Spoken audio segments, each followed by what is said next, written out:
Hello students, welcome to my channel. প্রথমেই তোমাদের 2026 সালের জন্য জানাই হ্যাপি নিউ ইয়ার। প্রত্যেকের 2026 সালটা খুব ভালোভাবে কাটুক।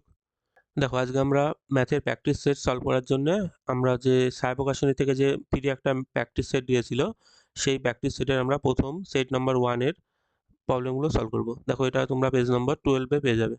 দেখো, আমাদের গ্রুপ এ আর গ্রুপ বি থাকে। গ্রুপ এতে আমাদের 2 নম্বরের 6টা প্রশ্ন মোট সলভ করতে হয়, মানে আমাদের 12 নম্বর থাকবে। আমাদের 6টা 2 নম্বরের প্রশ্ন সলভ করতে হবে। তো দেখো, এটা আমরা প্রথমে যে 1 নম্বরের যে প্রবলেমগুলো আছে, মানে 2 গুণ 2, মানে দুটো প্রবলেম করতে হয়। এই দুটো হচ্ছে আমাদের বীজগণিত থেকে থাকে। আর দুটো প্রবলেম হয়তো আর দুটো প্রবলেম আমাদের ওই 2D যেটা জিওমেট্রি আছে, মানে কোয়াড্রেট জিওমেট্রি থেকে 4 নম্বর থাকে। আর দুটো প্রবলেম 2 নম্বরে আমাদের ওই প্রবাবিলিটি থাকে, সম্ভাবনা থেকে থাকে।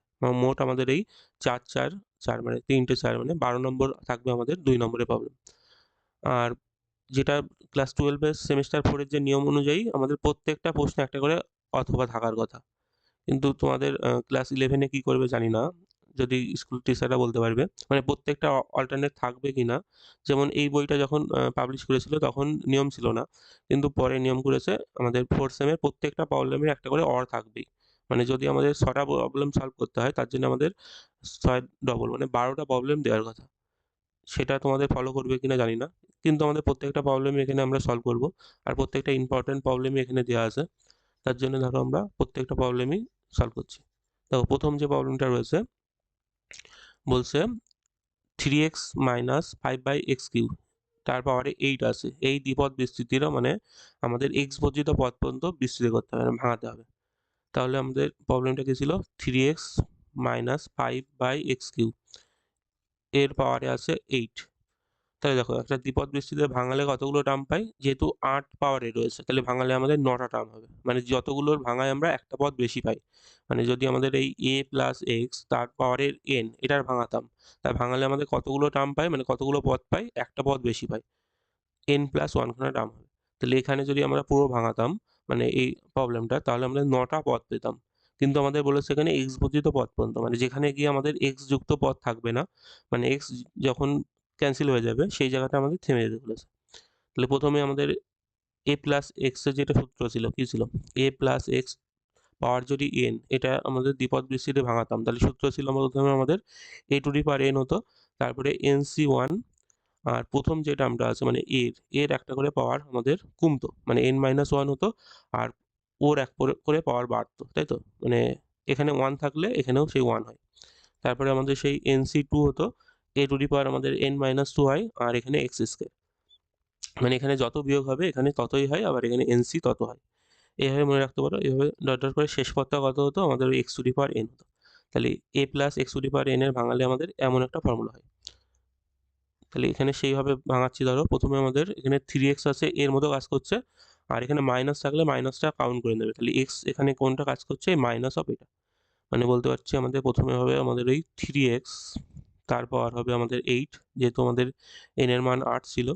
তারপরে আমাদের দেখো, এখানে যদি কোনো সময় মাইনাসের করতাম, এখানে মানে যদি a মাইনাস এক্স তার পাওয়ারে n করতাম, তাহলে কি হতো? এখানে অল্টারনেটে মাইনাস হতো, মানে এখানে মাইনাস হতো, এখানে পজিটিভ থাকতো, তারপরে আবার মাইনাস হতো। এইভাবে অল্টারনেটে মাইনাস হয় কিন্তু যখন মাইনাস থাকে।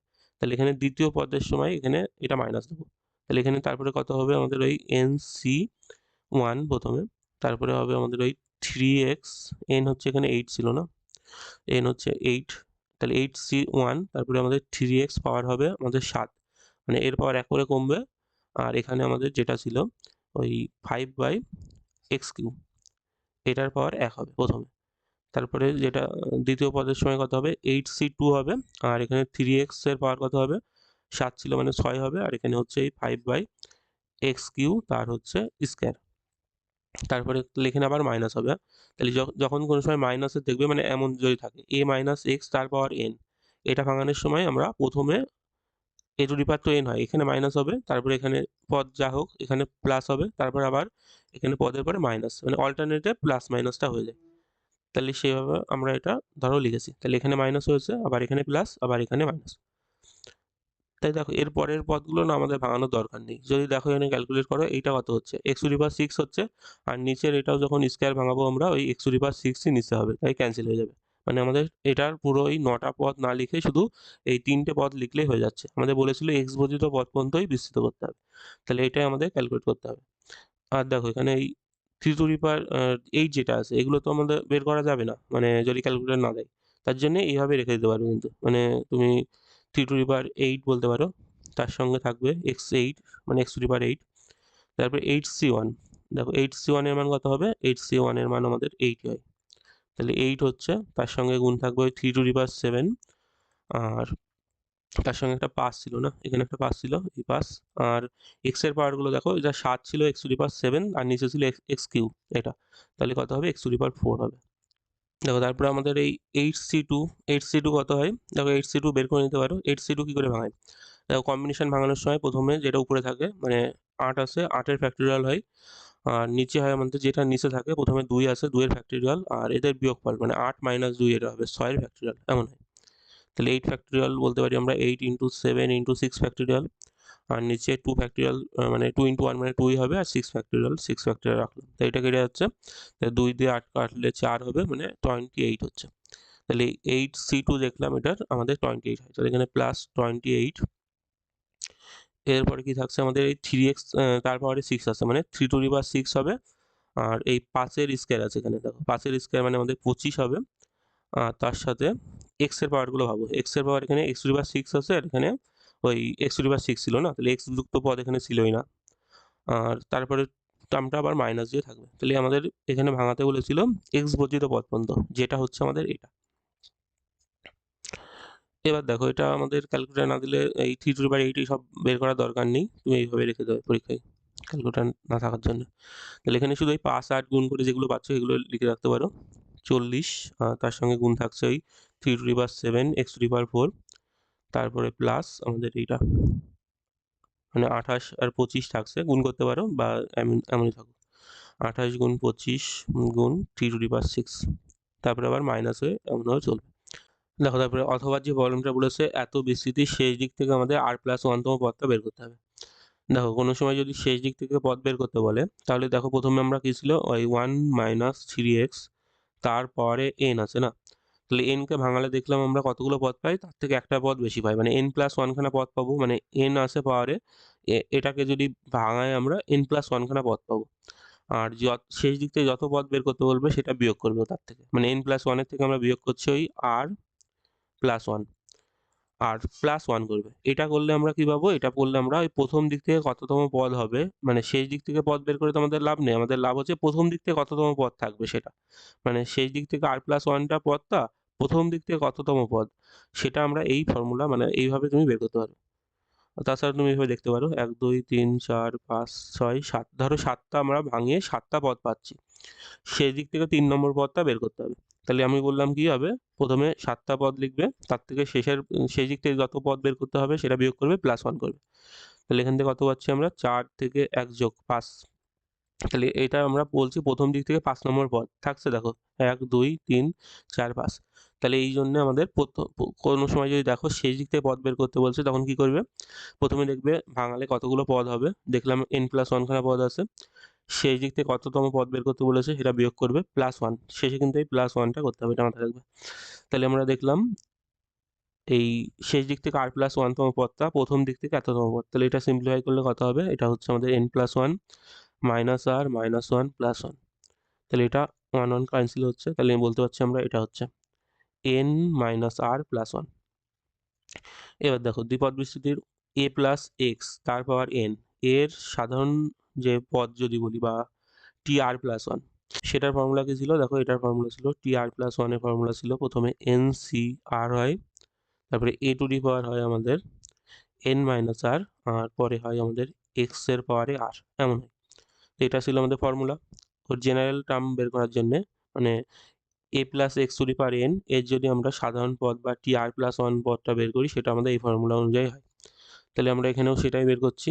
তাহলে এর বের করতে হবে কত? আমাদের বের করতে হবে ওই শেষ দিক থেকে যে পদটা বের করতে বলেছিল সেটা দেখলাম আমরা, প্রথম দিক থেকে এততম পদ মানে t বের করতে হবে আমাদের ওই n মাইনাস r প্লাস 1। তাহলে এখানে এই +1 তো ফর্মুলায় দেখো এমনিতেই লাগে, তাহলে এই rটা এখানে কাজ করছে কার মতো? এইটা n মাইনাস rটা কিন্তু এখানে r এর মতো কাজ করবে। তাহলে এখানে এনই ছিল, তাহলে এন সি আর কত এখানে বললাম, এই এন মাইনাস আরটা আর এর মতো কাজ করছে, এন মাইনাস আর। তারপরে দেখো 1, এখানে এ কত, এ হচ্ছে এটা 1, মানে এ 1টা এ ছিল, আর মাইনাস থাকলে মাইনাস সহ আমরা ওটা এক্স এর মধ্যে কাউন্ট করবো, মানে এখানে এক্স কোনটা কাজ করছে, -3x এক্স এর মতো কাজ করবে, মানে এই ফর্মুলাটাই এ হচ্ছে আমাদের 1, মানে এ হচ্ছে 1 এর মতো কাজ করছে এখানে, আর এই এক্স যেটা ছিল সেটা হচ্ছে -3x এক্স এর মতো কাজ করবে। তাহলে ধরো প্রথমে 1 এর পাওয়ার যাই করি না কেন 1ই হবে, তাহলে 1টা লেখার দরকার নেই পাওয়ার। আর পরে আমাদের এই এক্স এখানে -3x আছে, তাহলে -3x তার পাওয়ার কত হবে, আর হয় দেখো আর কত এখানে n মাইনাস আর, তাহলে পাওয়ার হচ্ছে এই n মাইনাস আর। দেখো এটা এই সিম্পলিফাই করতে পারো, কিন্তু আমাদের এই এনসি দিয়েও কিন্তু উত্তর রাখতে পারি, তাহলে এনসি ওই n মাইনাস আরই রাখতে পারি আমরা, আর এখানে -3x তার পাওয়ারে আছে n মাইনাস আর, মানে সি ভাঙানোর কোনো দরকার নেই। যদি কোনো কিছু প্রুভ করতে না বলে, মানে দেখাও যে ওই ফ্যাক্টরিয়ালে ভাঙিয়ে লিখতে হবে, তখনই লিখবে, তাছাড়া দরকার নেই। তাহলে এটা আমাদের হবে ওই শেষ দিক থেকে r+1 তম পদ। দেখো তারপর 2 দাগের যে প্রবলেমটা আমাদের, এটা অনুক্রম শ্রেণী থেকে দিয়েছে, আর এখানে বলেছে কি একটি সমান্তরাল শ্রেণীর 12তম পদ এত, আর প্রথম 4টি পদের যোগফল বলে দিয়েছে আমাদের এই 24। তাহলে চেয়েছে কি প্রথম 10টি পদের যোগফল বের করতে হবে। দেখো তাহলে এখানে সমান্তরাল শ্রেণী বলে দিয়েছে, আর 12তম পদ মানে T12 ধরো আমাদের বলে দিয়েছে, T12 হচ্ছে -13 বলেছে, আর 4টি পদের যোগফল মানে S বলেছে, ধরো S4 বলেছে আমাদের 24। তাহলে আমাদের প্রথম 10টি পদের যোগফল মানে চেয়েছে কি আমাদের S10 এটা বের করতে হবে।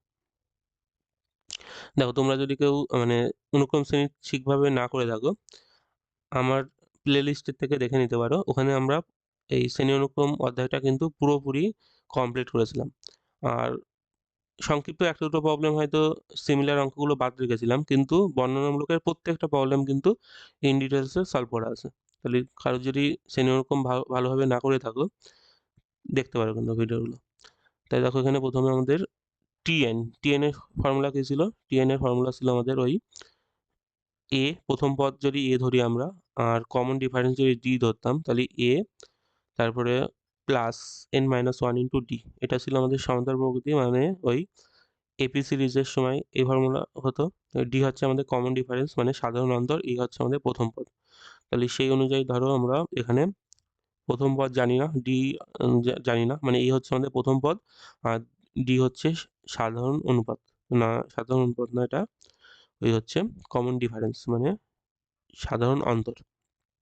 তাহলে এ প্লাস এখানে 12 ছিল, তাহলে আমাদের 12 - 1 মানে 11 হবে, তাহলে এ প্লাস 11 ডি এর মান -13 বলে দিয়েছে ধরো, এটা আমাদের ফর্মুলা টিএন এর।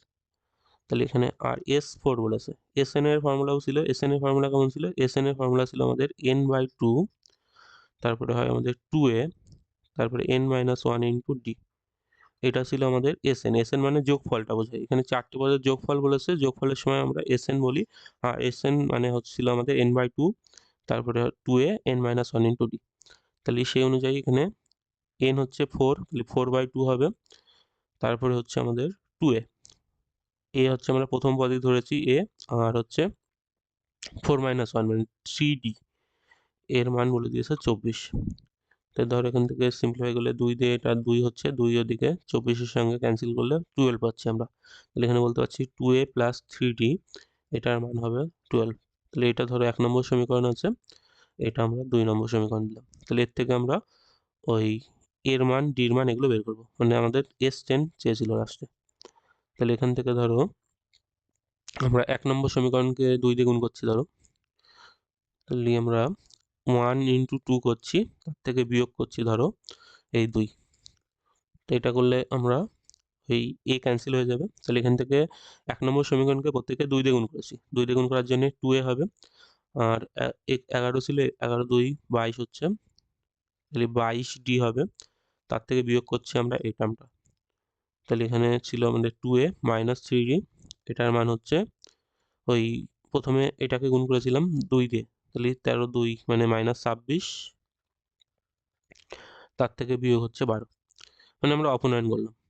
তাহলে এখান থেকে দেখো 2a ক্যান্সেল হচ্ছে, তাহলে এখানে বলতে পারছি কত, এটা হচ্ছে 19d এর মান হচ্ছে মাইনাস আমাদের 38, মানে এখান থেকে বলতে পারছি আমরা ডির মান পেয়ে গেলাম, ডির মান পাচ্ছি -2, আর ডি পেয়ে গেলে আমরা যে কোনো একটা সমীকরণ থেকে আমরা ওই এ পেয়ে যাবো। তাহলে এই সমীকরণে ধরো ডির মান বসিয়ে দিচ্ছি আমরা, তাহলে এ পাচ্ছি কত, এ পাচ্ছি আমরা ওই -13 ছিল, আর 11 ডি ওদিকে গেলে মাইনাস হবে, -11 ইন্টু ডি, 11 ইন্টু ডি, ডির মান পেয়েছি আমরা -2। তাই দেখো এটা -13 হচ্ছে, এটা +22, মানে বলতে পারছি আমরা হচ্ছে 9। তাহলে এ আর ডি দুটোই জেনে গেছি আমরা, এর মান 9 পেয়েছি আর ডির মান -2।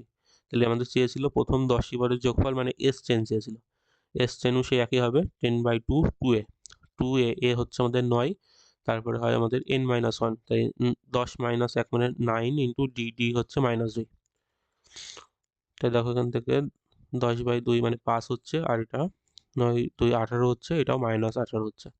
তাহলে 5-এর সঙ্গে এটা মানে 18 বিয়োগ করলে 0 হচ্ছে, মানে 0ই হবে।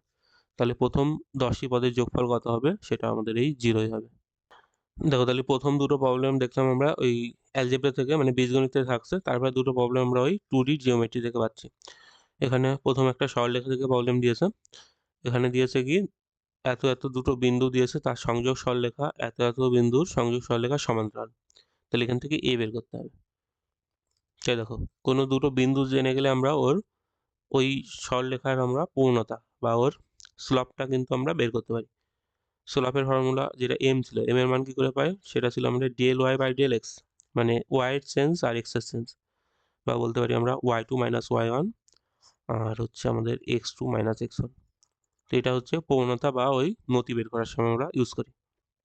তাহলে প্রথমে ধরো এই দুটো বিন্দু আছে, 3 4 একটা বিন্দু, আর একটা ছিল আমাদের 2, -1।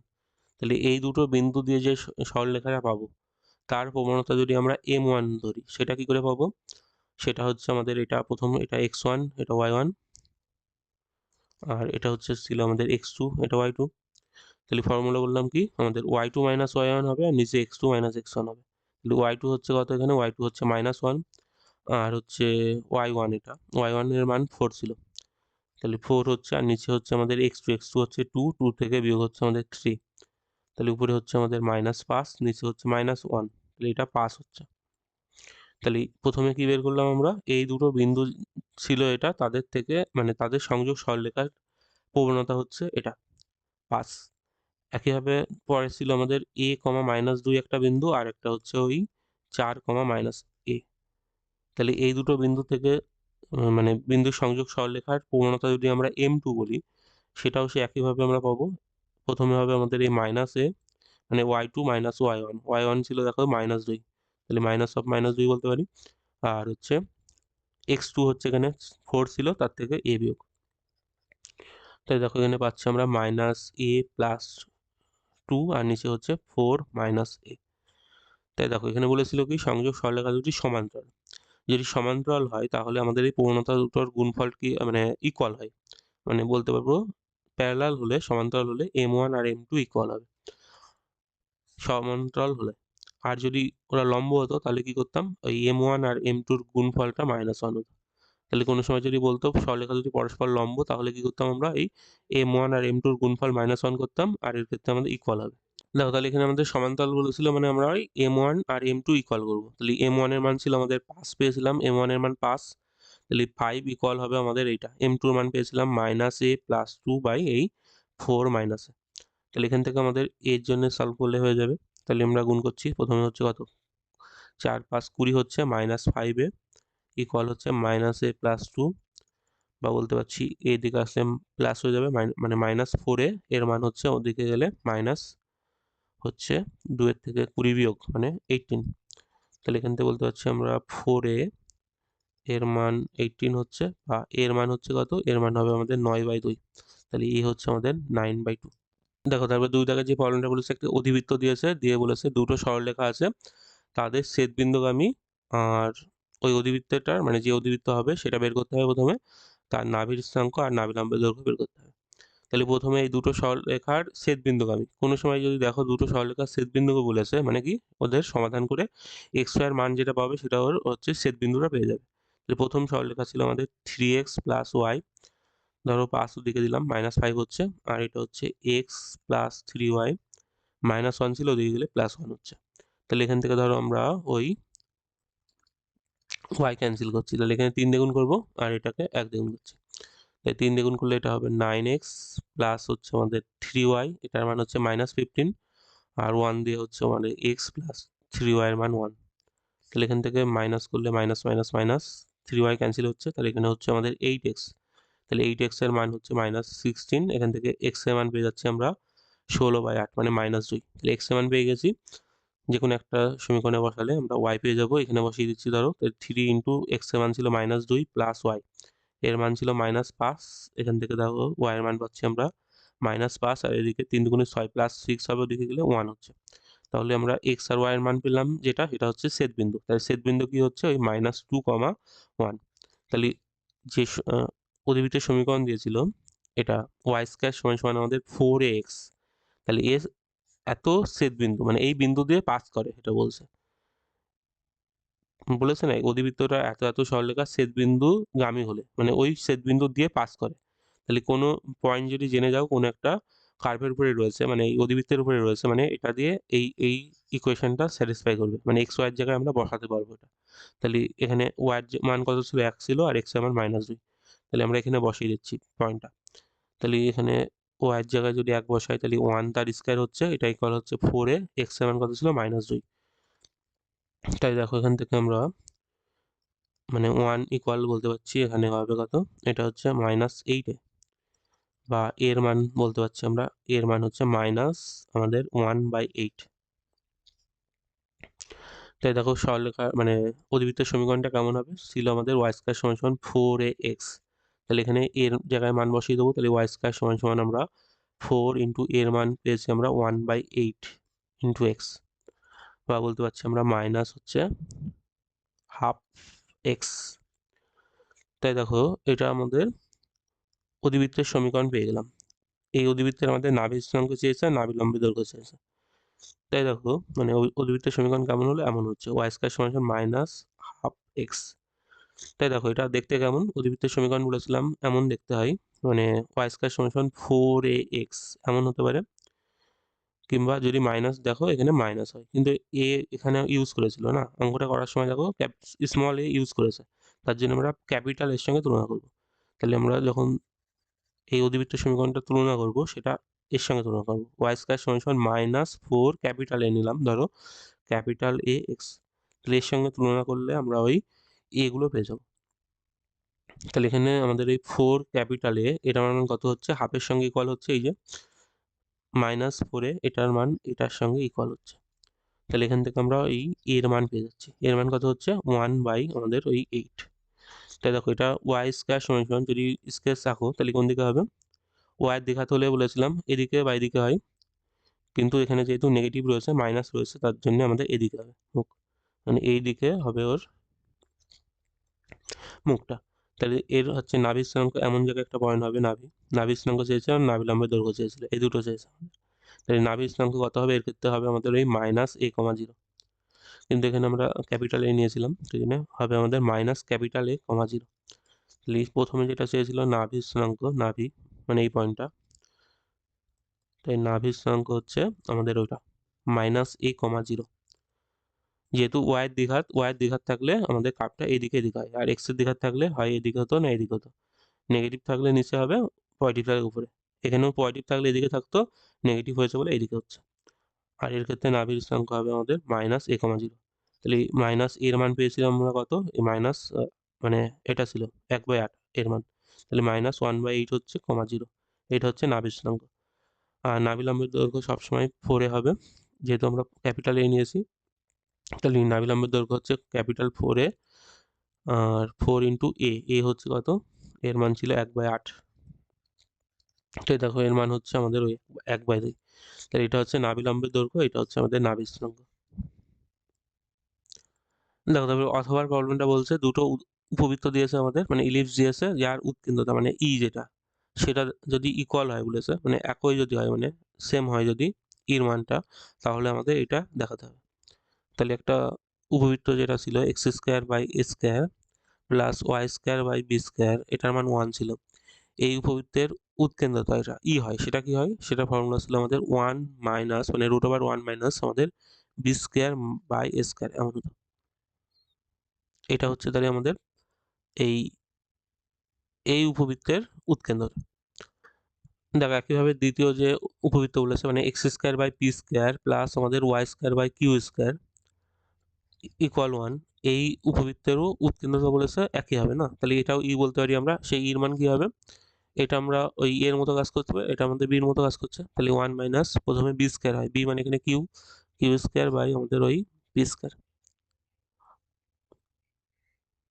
তাহলে দেখো এখান থেকে আমরা বলেছিল মানে এই দুটো ইকুয়াল হয়েছে, মানে এই দুটো আমরা ইকুয়াল করতে পারবো। তাহলে একবার বলতে পারছি আমরা ওই √1 minus B square by square, এটা ইকুয়াল হবে √, এটা 1 মাইনাস আমাদের ওই Q square by P square. তাহলে এখান থেকে দেখো প্রথমে আমরা রুট তুলে দিচ্ছি, তাহলে হচ্ছে 1 minus B square by square, এটা ইকুয়াল হবে আমাদের এই 1 মাইনাস আমাদের ওই Q square by P square. ধরো মানে 1 1 ক্যান্সেল হচ্ছে, মাইনাস তুলে দিতে পারি আমরা, তাহলে বলতে পারছি আমরা ওই P square by A square এর মান হবে আমাদের ওই Q square by P square. তাহলে এখান থেকে আমরা ওই বি স্কোয়ার এর মান পাচ্ছি আমরা ওই এ স্কোয়ার কিউ স্কোয়ার, বা এখান থেকে আমরা ওটা বলতে পারছি ওই বিপি সমান সমান আমাদের এ কিউ, মানে যদি স্কোয়ার তুলে দিই দুদিকে তাহলে আমরা এটা পাচ্ছি। তো এটা আমাদের দেখানো দরকার ছিল বিপির মান এ কিউ এর সঙ্গে ইকুয়াল। তবে 3 দাগে আমাদের দুটো এই প্রবাবিলিটি থেকে মানে সম্ভাবনা থেকে দুটো প্রবলেম আছে। এখানে প্রথম যেটা বলছে দেখাও যে এ বি ঘটনা দুটির ঠিক একটা ঘটার সম্ভাবনা নাকি এটা হয়। তাই দেখো এই ধরনের প্রবলেমগুলো আমরা ভেন চিত্র আঁকলে সুবিধা হয়। তাহলে ধরো এটা আমাদের এ আছে, এ সেট ধরলাম, এটা হচ্ছে আমাদের বি। তাহলে বলেছে ঘটনা দুটির ঠিক একটা মানে এক্স্যাক্ট একটা ঘটবে, তাহলে মানে কি এইটুকু ঘটছে ধরো এর মধ্যে, বির মধ্যেগুলো ঘটছে না, আবার বির মধ্যে এইগুলো ঘটছে, মানে এটা ঘটছে না। তাহলে আমাদের এই যে মার্ক করলাম এই জায়গাটার আমাদের প্রবাবিলিটিটা বের করতে হবে। তাই দেখো এখানে এদের এই কমন অঞ্চল এটা ছিল, এটা কি, এটা হচ্ছে এ ইন্টারসেকশন বি বলে, এ বির কমন জায়গাটা এটা হচ্ছে। তাহলে আমরা যদি বলি এই পুরো এর থেকে এই জায়গাটা বাদ দেবো, মানে এ হচ্ছে এই পুরো জায়গা ছিল, এর থেকে আমরা বাদ দিচ্ছি ধরো এটা, তাহলে আমরা এই পাশের এই জায়গাটা পেয়ে যাব। আবার পুরো বির থেকে যদি এই ইন্টারসেকশন পার্টটা বাদ দিই, মানে এটা যদি আবার বাদ দিই, তাহলে দেখো শুধু বির ওই জায়গাটা পেয়ে যাবো। তাহলে সেটাই আমাদের চেয়েছে। তাহলে আমাদের কি চেয়েছে, এ ঘটবে কিন্তু আমাদের ওই বি ঘটবে না, বির কমপ্লিমেন্ট এমন হবে, কিংবা মানে আমাদের ওই ইউনিয়ন হবে, এ ঘটবে না বি ঘটবে। তাহলে এই জায়গাটার প্রবাবিলিটি আমাদের বের করতে বলেছে, মানে এই যে মার্ক করে রেখেছি জায়গাটা সেটা এটা দিয়ে ডিনোট করা যেতে পারে। তাহলে প্রবাবিলিটি অফ এটা বের করতে হবে আমাদের। আর এটা বললাম কি, দেখো যে দুটো মার্ক করেছি জায়গাটা মানে এপাশের জায়গাটা আর এপাশের জায়গাটা কিন্তু ডিসজয়েন্ট, তাহলে এই ইউনিয়নটা আমাদের যোগ করতে পারি। মানে যদি দুটো আমাদের ডিসজয়েন্ট সেট হয় তাহলে তাদের আমাদের এই ইউনিয়ন পার্টটা আলাদা আলাদা লেখা যায়। তাহলে একবার লিখতে পারবো এ ইন্টারসেকশন বি কমপ্লিমেন্ট, ইউনিয়নটা আমাদের প্লাস লিখতে পারবো প্রবাবিলিটি অফ ওই এ কমপ্লিমেন্ট ইউনিয়ন, এখানে আমাদের বি কমপ্লিমেন্ট না বি হবে শুধু, মানে এ ঘটছে বি ঘটছে না, এ ঘটছে না বি ঘটছে, তাহলে এ কমপ্লিমেন্টের সঙ্গে বি হবে শুধু। তাহলে এটা আর এটা এগুলোকে কি করে পাওয়া যায় বললাম, সেটা হচ্ছে আমাদের ওই পুরো এর থেকে ইন্টারসেকশন পার্টটা বাদ দিলে দেখো এই জায়গাটা পেয়ে যাচ্ছে, মানে আমাদের এই মার্ক জায়গাটা দরকার, সেটা হচ্ছে প্রবাবিলিটি অফ এ, মানে পুরো প্রবাবিলিটি এ মানে পুরো জায়গাটা হচ্ছে, তার থেকে এই ইন্টারসেকশন পার্টটা বাদ দিচ্ছি, তাহলে প্রবাবিলিটি অফ ওই এ ইন্টারসেকশন বি, এটা যদি বাদ দিয়ে দিই এ থেকে, তাহলে দেখো এইটা পেয়ে যাচ্ছি, মানে এটা পেতে গেলে আমরা এটা ইউজ করছি, প্রবাবিলিটি অফ এ থেকে বিয়োগ করছি ইন্টারসেকশন পার্টটা। একইভাবে এটা পেতে গেলে কি করব, এটার থেকেও আমরা ওই একই করব, পি অফ মানে পুরো বি বের করব, পুরো বি বের করেছি ধরো এটা পি অফ বি, তার থেকে বিয়োগ করব প্রবাবিলিটি অফ ওই এ ইন্টারসেকশন বি, তাহলে এটা পেয়ে যাব আমরা এটার সময়, মানে এটার সময় এটা পেয়েছি, আর এটা পেতে গেলে আমরা এটা পেয়েছি। এবারে এখান থেকে দেখো আমরা পেয়ে যাচ্ছি ওটা, মানে P of A plus P of B, আর এই টার্মটা দেখো দুবার এসেছে তাই -2 of P of A intersection B. তাহলে এটা আমাদের ওই যে কোনো একটি ঘটার সম্ভাবনা, মানে ঠিক একটা বলেছিল এটা, সেটার সম্ভাবনা। তারপরে অথবা যে প্রবলেমটা বলেছে, ধরো একটি মুদ্রাকে n বার ছোড়া হয়েছে, বলেছে বিজোড় সংখ্যক বার হেড পড়ার সম্ভাবনা। তাহলে n বার ছোড়া হয়েছে, এই n এর মান আমরা ধরো জানি না, ধরো তাই ধরলাম আমরা n এর মান 1, মানে প্রথম একবার ছোড়া হয়েছে। তাহলে একবার ছুড়লে যে ফলগুলো পাই তার স্যাম্পল স্পেস যদি s বলি, s এ কি থাকে? একবার ছুঁড়েছি আমরা কোনো মুদ্রাকে, তাহলে হয় হেড পড়বে নাই টেল পড়বে। এটা হচ্ছে আমাদের ওই একবার তুললে যে ঘটনা, মানে নমুনা দেশ যেটা হচ্ছে, মানে স্যাম্পল স্পেসে আমাদের এমন পয়েন্ট হবে। আর এর মধ্যে বলেছিল আমাদের বিজোড় সংখ্যক বার হেড পড়া। বিজোড় সংখ্যক বার মানে আমরা একবারই পড়তে পারে হেড। তাহলে একবার হেড পড়ার সম্ভাবনা কি হচ্ছে এখানে, মানে প্রবাবিলিটি অফ যদি ওই একবার হেড পড়া যেটা ঘটনা সেটা যদি আমরা এ দিয়ে লিখি, তাহলে প্রবাবিলিটি অফ ই হচ্ছে ধরো হেড পড়ার সম্ভাবনা একবার, সেটা হচ্ছে ওই 1/2, তাই তো? মানে একবার পড়েছে দুবারের মধ্যে, তাই আমরা প্রবাবিলিটি 1/2 হচ্ছে।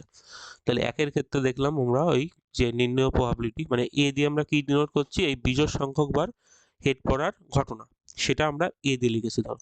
তাহলে পি অফ এর মান দেখলাম এই দুবারের মধ্যে একবার হেড পড়তে পারে একবারই, তাই 1/2। এবার ধরো এন এর মান আমরা 2 নিলাম, মানে দুবার ছুঁড়েছি মুদ্রাকে, তাহলে তার স্যাম্পল স্পেস কেমন হবে? তার স্যাম্পল স্পেসে আমাদের হেড হেড হতে পারে, হেড টেল হতে পারে, টেল হেড হতে পারে, আর টেল টেল হতে পারে। এটা হবে স্যাম্পল স্পেস। তাহলে এর ক্ষেত্রে ওই পি অফ এ বের করছি। পি অফ এ মানে কি, ওই বিজোড় সংখ্যক বার হেড পড়ার সম্ভাবনা। সেটাও দেখো বিজোড় সংখ্যক বার মানে একবার হেড পড়েছে, দুবার হেড পড়লে আর হবে না, মানে এই দুটো কেসই হচ্ছে। তাহলে 2 হচ্ছে 4টের মধ্যে, মোট 4টে ছিল, তার মধ্যে দুবার আমাদের ওই একবার করে হেড করতে পারে, তাই জন্য এর প্রবাবিলিটি 1/2 হচ্ছে। এন এর মান 3 নিয়ে দেখো কি হয়। 3 মানে কি বলতে চাচ্ছি আমি, 3 মানে আমরা ওই 3বার ছুঁড়েছি, 3বার ছুড়লে কি কি হতে পারে, এই হেড হেড হেড হতে পারে একবার, আর হেড টেল হেড এমন হতে পারে, হেড হেড টেল এমন হতে পারে, একবার টেল দিয়ে দুবার হেড হতে পারে, মানে এখানে 8টা পয়েন্ট হবে আমাদের। তারপরে ধরো আমরা এই হেড নিচ্ছি, টেল টেল একবার, টেল হেড টেল, আর একটা হতে পারে টেল টেল হেড, আর শেষে টেল টেল টেল। মোট 8টা কেস হয়ে গেছে, 1 2 3 4 5 6 7 8। হ্যাঁ, তো এর ক্ষেত্রে আমাদের বিজোড় সংখ্যক বার হেড পড়া মানে হয় একবার হেড পড়েছে বা আমাদের ওই 3বার হেড পড়েছে, সেগুলো হবে, মানে এটা কাউন্ট করবো আমরা, এর 3বার হেড পড়েছে এটাও কাউন্ট হবে, আর একবার হেড পড়েছে কোনগুলো, এইটা এটা এটা। তাহলে মোট আমাদের 4টে হচ্ছে, দেখো ফেভারিট কেসে মানে আমাদের ফেভারে আছে 4টে পয়েন্ট, মানে 4টে পয়েন্ট, সেট পয়েন্ট বলতে পারি, আর টোটাল ছিল 8টার মধ্যে। তাহলে এটাও দেখছি আমরা 1/2। তাই দেখছি আমরা এন এর মান যাই হোক না কেন, এন এর মান 1 হোক 2 হোক 3 হোক, মানে যতবারই ছুঁই না কেন বিজোড় সংখ্যক বা পড়ার সম্ভাবনা সবসময় আমাদের ফিক্স হচ্ছে, এটা কত হচ্ছে 1/2। তাহলে এইভাবে তুমি বলতে পারবে, মানে যে কোনো এন এর মানের মান যাই হোক না কেন ওর সম্ভাবনা সবসময় এই 1/2 হবে, বিজোড় সংখ্যক বার হেড পড়ার মানে সংখ্যা। আর দেখো এই প্রবলেমটা যদি আমরা এন এর মান না নিয়ে করতে চাই, তা সেক্ষেত্রে আমাদের ক্লাস 12-এর একটা কনসেপ্ট কাজে লাগাতে হবে, সেটা হচ্ছে আমাদের বাইনোমিয়াল ডিস্ট্রিবিউশনের থিওরিটা কাজে লাগাতে হবে। দেখো সেখানে কি বলেছে, মানে পি অফ যদি বলি আমরা এক্স ইকুয়াল আর, মানে আর বার কোনো একটা সাকসেস আমরা পেতে যাচ্ছি, সেক্ষেত্রে ফর্মুলা হয় আমাদের এনসিআর হবে, আর পি, পি হচ্ছে আমাদের সাকসেস, মানে একবার ট্রায়াল করলে, মানে একবার পরীক্ষা করলে যে ফলটাই আমাদের সাকসেসের প্রবাবিলিটি, সেটা হচ্ছে পি দিয়ে ডিনোট করা হয়। তাহলে পি টু দি পাওয়ার হবে আমাদের আর, আর তারপরে হবে আমাদের 1 মাইনাস পি, তার টু দি পাওয়ার হবে এন মাইনাস আর। মানে এই পির মান হচ্ছে একবার পরীক্ষার ফলের প্রবাবিলিটি, আর 1 মাইনাস পি হচ্ছে আমাদের এটা সাকসেসের প্রবাবিলিটি বলে, আর এটা ফেলিয়ারের, মানে এটা আমরা, মানে এটা ফেভারে থাকবে, এটা ফেভারে থাকবে না আমাদের। তাহলে আমরা পয়সার ক্ষেত্রে যদি বলি, পয়সার একবার ট্রায়াল করলে কি হতে পারে, হেড আর টেল হতে পারে। তাহলে পয়সার ক্ষেত্রে যেটা মুদ্রা রয়েছে, মানে ওর ক্ষেত্রে আমাদের পির মান কত হবে, 1-এর হবে, মানে হেড পাওয়াটা আমাদের এখানে সাকসেস, তার প্রবাবিলিটি ওই 1/2 হচ্ছে। তাহলে পির মান এখানে 1/2, আর 1 মাইনাস পি যদি বলো সেটাও হচ্ছে সেই 1 মাইনাস হাফ, মানে এটার মানও হচ্ছে আমাদের হাফ। তাহলে এই দুটোর মান দেখলাম এখানে আমাদের হাফ করে হবে। আর যেটা শেষে আমাদের ধরো বিজোড় সংখ্যক বার হেড পড়া, তাই তো? তাহলে বিজোড় সংখ্যক বার পড়া মানে কি, আর এর মান 1 হতে পারে, এক হলে মানে একবার হেড পড়া, বা 3বার হতে পারে, মানে এক্স এর মান 3 হতে পারে, তারপরে এক্স এর মান 5 হতে পারে, এইভাবে চলতেই থাকবে, তাই তো? তাহলে এই প্রবাবিলিটিটা আমাদের বের করতে হবে। তাহলে এখানে যদি আমরা ফর্মুলা ফেলে দিই, দেখো এটা ফর্মুলা আমাদের, তাহলে এনসি প্রথমে 1 হবে, এনসি 1, আর পিপি কত ছিল আমাদের, হাফ ছিল, তাহলে হাফ টু দি পাওয়ার হচ্ছে ওই আর, আর হচ্ছে এখানে প্রথম একের ক্ষেত্রে আমাদের 1 ছিল, এটাই আর আর 1 মাইনাস পির মান দেখলাম সেই হাফ হচ্ছে, হাফ টু দি পাওয়ার হচ্ছে ওই n মাইনাস 1। তাহলে প্রথমটার ক্ষেত্রে মানে এটার মান আমরা এটা পাচ্ছি।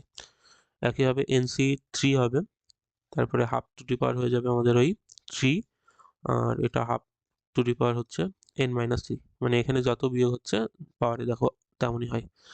তাহলে একইভাবে আমাদের ওই NC 5 হবে, তারপরে হাফ টু দি পাওয়ার হয়ে যাচ্ছে আমাদের এখানে 5, আর এখানে এটাও হাফ টু দি পাওয়ার হয়ে যাচ্ছে n মাইনাস 5। তাহলে এইভাবে চলতে থাকবে।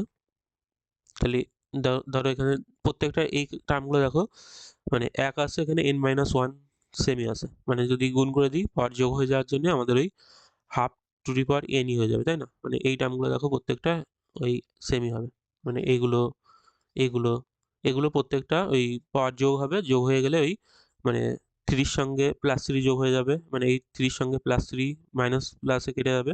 একইভাবে n মাইনাস 5 এর সঙ্গে প্লাস 5 যোগ হয়ে সেই nই হবে। তাই বলতে পারি আমরা প্রত্যেকটা আমাদের এমন হবে have to the power n। আর তারপরে কি পড়ে থাকবে, প্রথমটার থেকে এটা পড়ে থাকবে, দ্বিতীয় থেকে এটা, তৃতীয় থেকে এটা, তাহলে এইগুলো সব পড়ে থাকবে। মানে আমাদের পড়ে থাকবে NC1, তারপরে NC3, তারপরে NC5, এইভাবে ডট ডট করে চলবে। এবার এই have to the power n ধরো এটা থাকলে, আর এই ফর্মুলাটা ছিল এটা, মানে দেখো 1 তারপরে 3 5 এইভাবে যদি যোগফল হতো, এটা বাইনোমিয়াল থিওরিতে আমাদের ফর্মুলা ছিল, এটা কত হয় 2 two the power n minus 1 হতো, তাই তো? মানে বিজোড় সংখ্যা মানে অড টার্মগুলো যদি এইভাবে যোগ করতাম আমরা, তাহলে আমরা ফর্মুলা জানতাম 2 two the power n minus 1 হয়। তাহলে সেটাই আমাদের হচ্ছে এখানে, তাহলে এখানে হচ্ছে আমাদের উপরে 2 two the power n minus 1 আর নিচে হচ্ছে 2 টু দি পাওয়ার n। তাই দেখো এখান থেকে ওই মানে এখানে একটা হাফি পড়ে থাকবে, তাই না? তাই এইভাবে আমরা দেখাতে পারি ওটার মান হাফই হয়। দেখো তারপরে 2 দাগ বলছে দুটি পাশাকে গড়িয়ে দিয়েছে, মানে দুটো ডাইসকে গড়ালে আমাদের যদৃশ্য পরীক্ষা মানে র্যান্ডম এক্সপেরিমেন্টে 7 পাওয়ার মানে যোগফলটা 7 হবে তার সম্ভাবনা বের করতে হবে। দেখো দুটো ডাইসকে গড়িয়ে দিলে যে স্যাম্পল স্পেসটা পাবো সেটা লিখতে পারো। এটা কেমন হয়, এটা হয় 1 1 করতে পারে প্রথমে, তারপরে 1 2, এটা কিন্তু লেখাটা দেখবে কেমন হয়, মানে 1 3, তারপরে 1 4, তারপরে 1 5, তারপরে 1 6, মানে 1 6, তারপরে আমাদের 2 1 করতে পারে। মানে এখানে এইভাবে আমাদের যে 36টা কেস হবে, তাই তো? মানে দুবার ছুড়েছে, মানে আমরা ওই 6 করে পাচ্ছিলাম না, একবারে 6 6 রকম হতে পারে। আর দুবার ট্রাই করছি বলে ওর পাওয়ারে চলে যায়, মানে 6 স্কয়ার, মানে 36টা কেস হবে এখানে। তাই 36টা লেখা কিন্তু অনেক সময় কাজে লাগে। তার জন্য এটা লেখাটা দেখো কিভাবে লিখি, মানে সাজিয়ে এক একটা ঘরে 6টা করে লিখবে।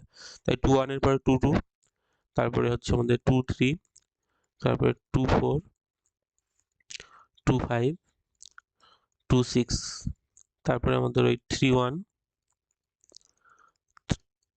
3 2, 3 3, 3 4, 3 5, 3 6। একইভাবে বাকিগুলো লিখে গেল 4 2,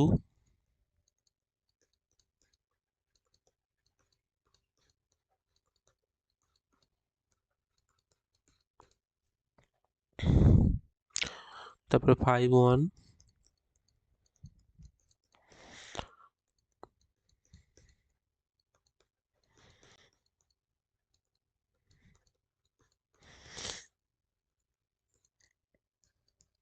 একইভাবে 6 1, 6 2, 6 3, 6 4,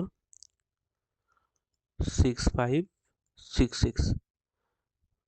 তাহলে এইভাবে আমাদের 36 রকম হতে পারে, মানে দুটো পাশাকে যদি আমরা ছুড়ে দিই বা লুডো ছক্কাকে, তাহলে আমরা প্রথমে 1 1 করতে পারে, 1 2 করতে পারে, 1 3 করতে পারে, এইভাবে 1 6 পর্যন্ত করতে পারে, তারপরে 2 1 2 2 করে এগুলো আমাদের প্রত্যেকটা লাইনে আমরা 6টা করে লিখবো, লিখে এইভাবে একটা আমরা 36টা কেস লিখে ফেলবো। মানে এই 7 পড়েছে বা অন্য অনেক যা প্রবলেম বলুক না কেন, এই ধরনের লিখতে পারলে কিন্তু এই ধরনের প্রবলেম একটা সলভ করা যায় সহজে। তাহলে আমাদের 7 পড়েছে, 7 পড়তে গেলে কি করতে হবে, তো 1 6 বললে 7 পড়বে।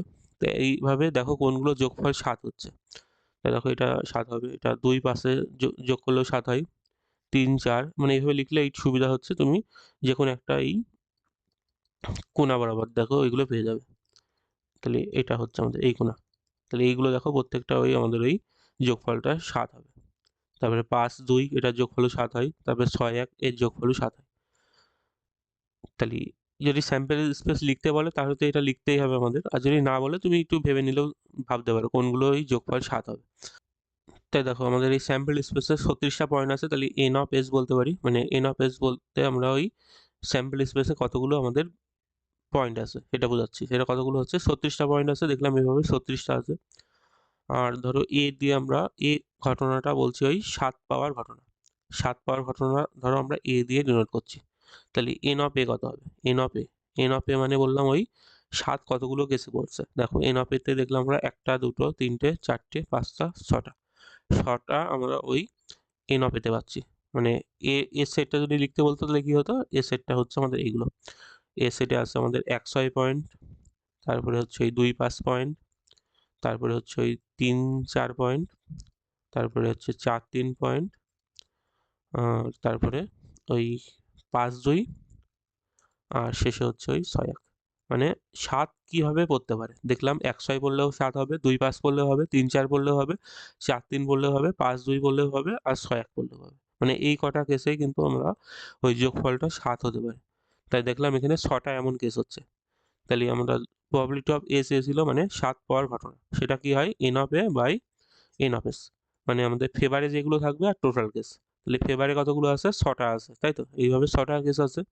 আর টোটাল ছিল আমাদের 36টা, তাই 6/36 হচ্ছে, তাহলে হচ্ছে আমাদের 1/6। তাহলে 1/6 হবে, মানে 1/6 হচ্ছে আমাদের ওই সম্ভাবনা। দেখো তাহলে আমরা প্রথমে আজকে ওই গ্রুপ এর যেগুলো মানে মার্ক 2 প্রবলেমগুলো সলভ করলাম। নেক্সট পার্টে আমরা মার্ক 3 আর 4 এর যেগুলো আছে মানে গ্রুপ বির প্রবলেমগুলো সলভ করবো।